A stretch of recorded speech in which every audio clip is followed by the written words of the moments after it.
የቴዲ አፍሮ ሙዚቃ ሲሰሙ የነበሩ የአዲስ አበባ ነዋሪዎች የሚዜና ሰምታችሁ ነበር? ለማንኛውም ይህ ከኋላ የምትሰሙት ከፍ አደርገዋለሁ የምትሰሙት ዜማ በዛሬው ዕለት ኢዜማ ፖለቲካ ፓርቲ የፖለቲካ ፓርቲ ምርጫ ቅስቀሳውን ሲያደርግ የሚያሰማ ነው። የቴዲ አፍሮ ሙዚቃን በደንብ ከፍቶት አዲስ አበባ ላይ ጎምለጥ እያለ ነው። ኢዜማዎች ይቅናችሁ፣ ብልጽግናዎች ይቅናችሁ፣ ኢህአፓዎችም ይቅናችሁ። ሰላማዊ ትግል፣ ሰላማዊ ምርጫ ለኢትዮጵያ በጣም ያስፈልጋል። ኢትዮጵያ ውስጥ ዘፋኝነት አያስከስስም፣ ሊያስከስስም አይገባም። ይኸው ቴዲ አፍሮ እየተቀሰቀሰበት ነው።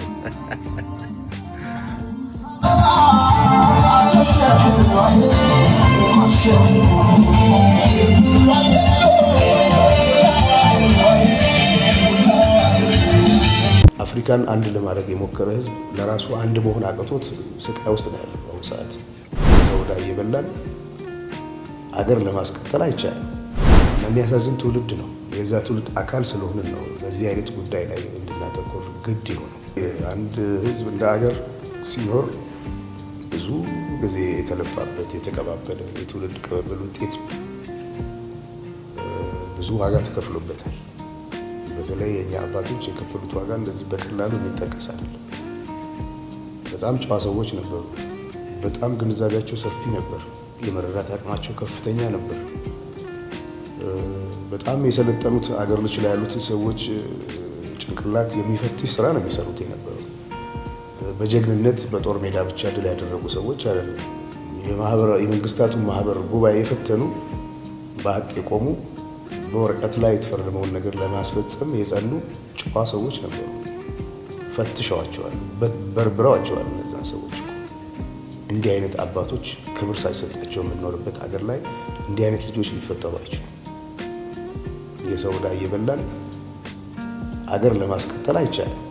ይሄ ነው እንደ ሀገር የገጠመን ችግር ብዬ የማምነው።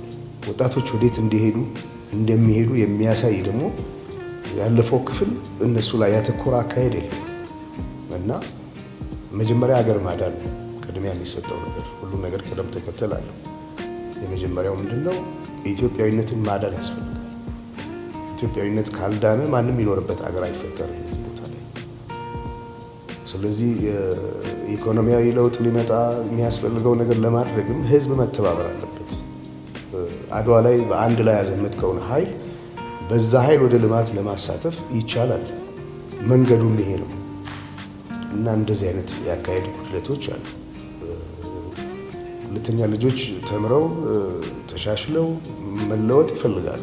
ወጣቶች መንገድ የሚያሳያቸው ይፈልጋሉ እና የሚያሳዝን ትውልድ ነው። የዛ ትውልድ አካል ስለሆንን ነው በዚህ አይነት ጉዳይ ላይ እንድናተኮር ግድ የሆነው እና ለወደፊቱ ለሀገር የምመኘው ኢትዮጵያ ልጆቿ የተባበሩባት አገር፣ ለሀገር የለፉ ሰዎች የሚከበሩበት አገር፣ ለሀገር የለፉ ሰዎች ሲከበሩ ለሀገር የሚያስከብር ስራ የሚሰሩ ልጆች መፈጠር ይችላሉ።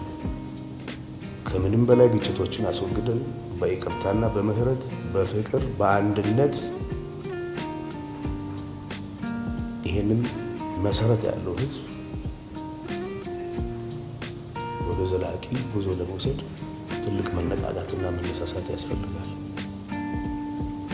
እና ኢትዮጵያዊነት ሩቅ እና የሁላችን ኑሮ መሻሻል አለበት።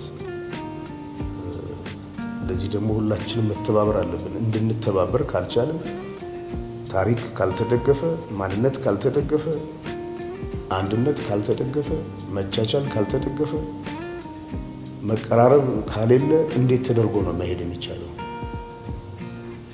አፍሪካን አንድ ለማድረግ የሞከረ ህዝብ ለራሱ አንድ መሆን አቅቶት ስቃይ ውስጥ ነው ያለው በአሁኑ ሰዓት። በሚያስገርም ሁኔታ ዩናይትድ ስቴትስ ኦፍ አሜሪካ የሚባል ሀገር ቁጭ ብለው የተባበሩ ህዝቦችን ዋጋ የተካፈሉ ገና እዚህ መብላት ያቃትን የራሳቸው ወገኖች ላይ እንደገና መከፋፈልን የሚሰብኩ ሰዎች መብታቸው ሊሆን ይችላል። አደገኛ መሆኑ ግን ሳይነገር አይታለፍም። ስለዚህ እኛ ሰላም እንፈልጋለን፣ ሀገራችን እንወዳለን። ኢትዮጵያዊነት ቀለሙ እንዲዘባረቅ ተደርጎ እንደቀረበው አይደለም፣ ረቂቅ ነው፣ የሚጠቅም ነው። ለእኛ አይደለም ለሌሎችም የሚጠቅም ነው እና አይደለም ኢትዮጵያኖች ተባብረው ለእኛ መሆን ብቻ አይደለም፣ በጽኑ እንቅልፍ ለወደቀው ለሰፊው አፍሪካም ትልቅ አቅም የሚሰጥ የሚያፈናጥር ህዝብ ነው። እንዳይራመድ ሆኗል። ይህን የማዳን ደግሞ የኔም የእናንተ ሁላችንም ተግባር ነው ብያለሁ። ይቺን ድንቅ ደራሲ የጻፋት የምትመስል አዲሲቷን ሽሙንሙኗን የደቡብ ኢትዮጵያ ክልል ማንፊያዎች የሚያደርጉትን መሪር ሐቅ ልንገራችሁ። ባለሀብቱ አቶ ብርሃነ መስቀል ክንፈ ከታሰረ እነሆ 11 ወራት ከ3 ሳምንታት አለፉት። ይሄን ግለሰብ መጀመሪያ አፍነው ሲወስዱት ከጋሞ ዞን ከፍተኛ ፍርድ ቤት መጥሪያ ይዘን መተናል ያሉ ሰዎች ለአዲስ አበባ ፖሊስ ኮሚሽን ይሄንን መጥሪያ በማሳየት ነበረ አዲስ አበባ ላይ ታፍኖ የተወሰደው። ነገር ግን መጥሪያ ይዘንበት መተናል ወዳሉት ወደ ጋሞ ዞን ሳይሆን ወደ ጌዲዮ ዞን ዲላ ነበር ይዘውት ሄዱት። ዲላ ላይ 3 ቀን ካቆዩት በኋላ ወደ ወላይታ ሶዶ ወሰዱት። ከዛም በኋላ እንደገና መልሰው ወደ ጎፋ ዞን ዋና ከተማ ሳውላ ወሰዱትና ሳውላ ፖሊስ ጣቢያና ሳውላ ማረሚያ ቤት ላይ አቆዩት። መጀመሪያ ከየት ነው መጥሪያ ይዘን መተናል ያሉት? ከጋሞ ዞን ከፍተኛ ፍርድ ቤት ነው። ክስ የተመሰረተበት ግን በጎፋ ዞን ከፍተኛ ፍርድ ቤት ነው። እዛም እንግዲህ ሳውላ ላይ 3 ወር ከ3 ሳምንታት ካቆዩት በኋላ የጎፋ ዞን ከፍተኛ ፍርድ ቤት ነፃ ነህ፣ ምንም ወንጀል የለብህም፣ ሂድ ወደ ሀገርህ ብሎ በነፃ አሰናበተው። በነፃ ካሰናበተው በኋላ መጀመሪያ የጎፋ መጥሪያ ይዘን መተናል ያሉ ሰዎች እንደገና ማረሚያ ቤት በር ላይ ይዘውት ወደ አርባ ምንጭ ይዘውት ሄዱ። እንግዲህ የጎፋ ዞን ከፍተኛ ፍርድ ቤት ነፃ ነህ ሲለው ከማረሚያ ቤት መውጣት የነበረበት 3 ሰዓት፣ የማረሚያ ቤት ኃላፊዋ ከማረሚያ ቤት እንዲወጣ ያደረገችው በ9 ሰዓት ነው። ምክንያቱ ምንድነው ብለን ከጠየቅን ከጋሞ ዞን እየመጡ ያሉ ማንፊያዎች አሉ። ስለዚህ ጎፋ እስኪደርሱ ድረስ ሰዓት ይወስድባቸዋል። ስለዚህ 3 ሰዓት ሳይሆን 9 ሰዓት እንዲወጣ አደረገችና ከዛው እንደወጣ ይዘውት ወደ አርባ ምንጭ ይዘውት ሄዱ። እነሆ 8 ወር ጠቅላላ 11 ወር ከ3 ሳምንታት አለፉት። እቺ ማረሚያ ቤት ኃላፊ ላደረገችው ከባድ ተጋድሎ የክልሉ ርዕሰ መስተዳድር አቶ ጥላሁን ከበደ ከማረሚያ ቤት ኃላፊነት ወደ ክልሉ ፖሊስ ኮሚሽን ኮሚሽነርነት ሽልማት አበረከቱላት።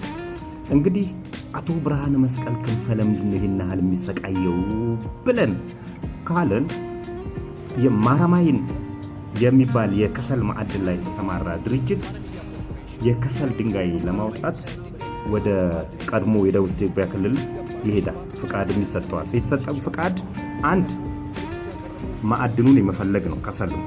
2 ደግሞ ማዕድኑን የማምረት ነው። በዚህ ፍቃድ መሰረት በወረዳ ወረዳ ላይ የሚፈልገው ከሰል ድንጋይ ያገኛል። ወደ ማምረት ሳይገባ ግን እነዚህ ማንፊያዎች ለ55 ዘመዶቻቸው ያንን መሬት አከፋፈሉት። ለ55 ካከፋፈሉት በኋላ ይሄ ሰውዬ ማድረግ የነበረበት 1 ወደ ሽምግልና መሄድ ነው፣ 2 ደግሞ ወደ ፍርድ ቤት መሄድ ነው። ይሄ እነዚህ ሰዎች ከሰሳቸውና እንደውም የኢትዮጵያ አይደለም የፋና ቴሌቪዥን የማዕድን ስር ቁማርተኞች በሚል በሰራው ዶኩመንተሪ ላይ ይሄን የማንፊያ ግሩፕ ያደረገውን ከፍተኛ የሆነ ሌብነት ይሄ ልጅ አጋለጠ። ሲያጋለጥ ጠበቁትና 1 አጋልጧቸዋል፣ 2 ደግሞ ከሷቸዋል። እንግዲህ ትላልቅ ባለስልጣናት የከሳቸውም ያጋለጣቸው እነዚህ ይዋቸው ጠበቁትና ማለት ነው።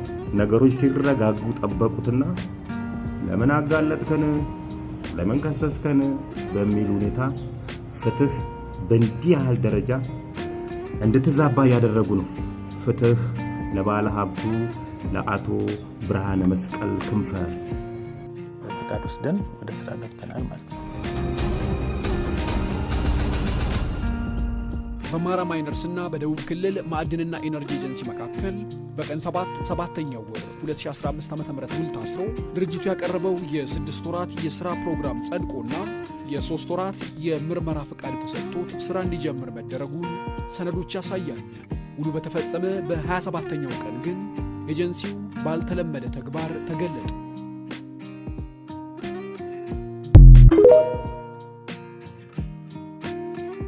ነጭ ሸሚዝ በቀይ ከረባት የሚያደርጉ ሆድና እድሜያቸው ገፋ ገፋ ያለ ጸጉራቸው ገብሳማ ካፋቸው ቃል ሲያወጡ የሚጠነቀቁ ሰብሰብ ብለው ኑና ብሉ ናይል አክሲዮን ማህበር የተባለ ድርጅትና አቋቁም ኢትዮጵያውያን ብራችሁን ወዲህ በሉ ሲሉ ነበር። ሰጠናቸው ሳይለንሰር እንደተገጠመለት ሽጉጥ። ይኖሩ ይሙቱ ይተኮሱ ይክሸፉ የሚታወቅ ነገር የለም። ብሉ ናይል ሆይ ካላህ ቤት በል ትጠራለህ።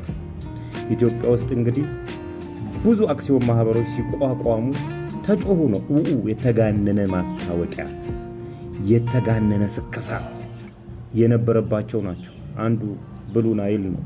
ይኑር ይሙት ይቀበር ይዳን የሚታወቅ ነገር የለም። ሌላኛው ሀበሻ ሲሚንቶ በእንደዚህ አይነት ኑና ኢትዮጵያውያን ሆይ ሀገራችንን በሲሚንቶ ሴክተሩ የሆነ ደረጃ እናድርሳት፣ በጋራም በልጽግ፣ በጋራ ሀገራችንን እንገንባ አሉ። ብር ለቀሙ። ስለመኖር ስለመሞታቸው እኛ አይደለንም ባለ አክሲዮኖቹም አያውቁ። አንዲት ቀን ጠርቶ አትርፍ ያለሁ ወይም ከስር ያለሁ ወይን ሞች ያለው ወይን ተቀብር ያለው አላለም።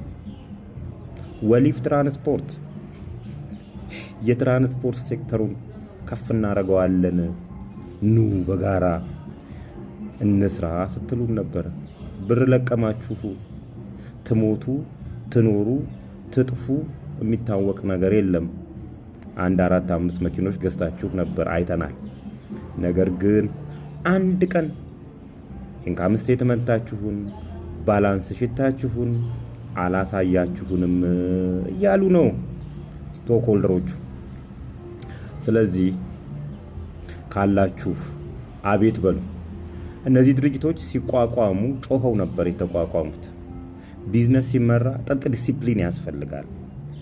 በዛ ዲሲፕሊን ውስጥ አንዱ ሌብነት ነው። ድርጅት ሳይቋቋም ከርስን ማቋቋም ከተጀመረ ያ ድርጅት መጥፋቱ አይቀርም። ስለዚህ እነዚህ አሁን የጠራኋችሁ 3 ድርጅቶች ብሉ ናይል፣ ሀበሻ ሲሚንቶ፣ ወሊፍ ትራንስፖርት ባለ አክሲዮኖቹ እየጠበቋችሁ ነው። አንድ ነገር በሏቸው፣ እየጠሯችሁ ነው።